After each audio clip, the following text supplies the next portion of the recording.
So, in this video, what we have here is a tiger's eye, which I think most of you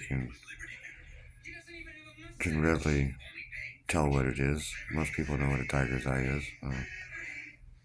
Very abundant stone, uh, uh, real cheap to get.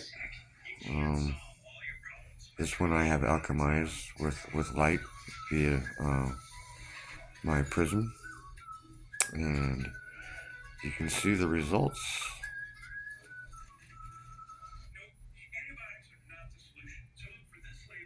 I don't know how many of you have ever seen a tiger's eye lit up like this.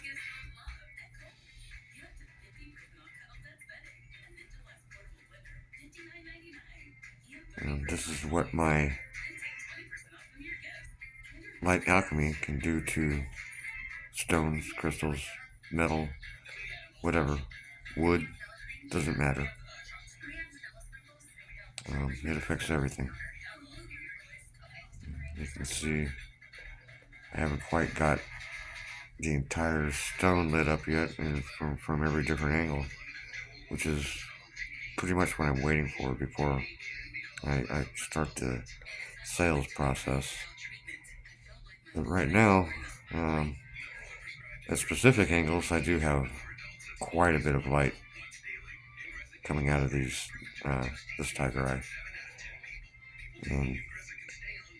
It's really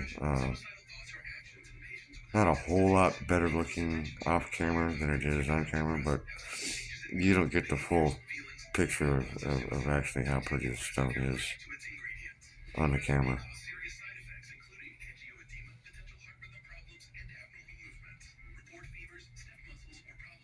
So I'll put it down lower so it's not absorbing so much light as it was. And you still see that it's reflecting internally much of that light back outside. And to me, this is really cool.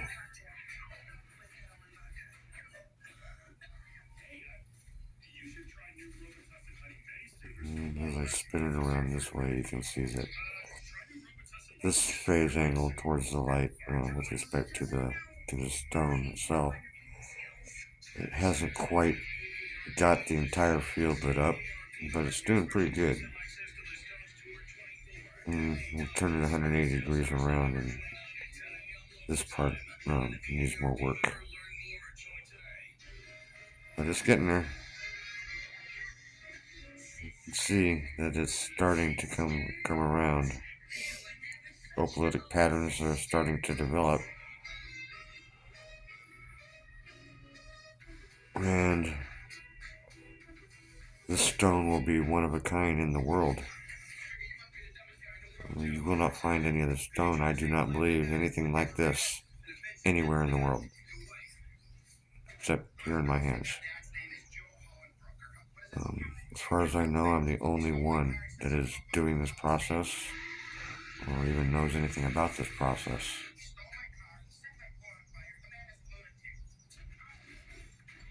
So, consequently, all the stones that I have are the only ones available in the world.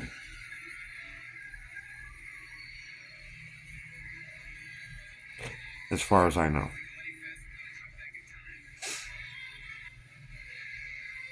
And you can see this is far and beyond the scope of what a normal tiger's eye will do.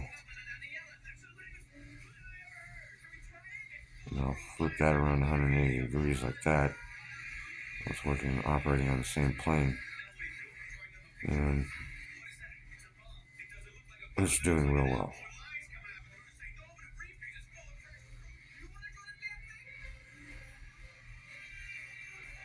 Well, with that, I'll put the stone back and show you the cube that I use to do this. And I use this cube here, and I reflect the light just like this by using different phase angles of light through the cube in order to create an effect. Now it's hard for me to get the right phase angle relative to the camera because I can't see what I'm doing. So I didn't expect it to be this difficult. Normally I can get it right on where I want it to go, and I'm having a majorly hard time with this.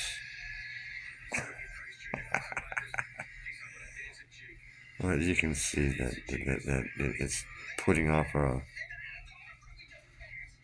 reflective light field, and that transfers through this point here, the top point of the cube, to the bottom point here, which is the hypotenuse of the cube. Wherein that's where I'm getting higher than the standard velocity of light by a factor of the square root of 2. That's if I use it in this position here. This is where you see the square. You can see the line going through. So through the square there, at this phase angle here of light, this is the phase angle that gives you c the square root of 2 velocity, and cutting it back this way is cubing that velocity. So if the square root is 1.414 times the velocity of light, then the cube root is like 1.628 or something like that. It's not a lot higher, but it is higher, and it transfers from the top end of this point here, the point now closest to you, to the bottom end, this point right here. So from here to here, this point here to this point here is the hypotenuse of this cube, therefore giving us a cubed light, like 1.66 something. And here, bringing it through that vector of the cube, we create the velocity of light times the square root of 2. It goes right through that angle right there, and comes out the other side. And with that, we'll call it a night with this one.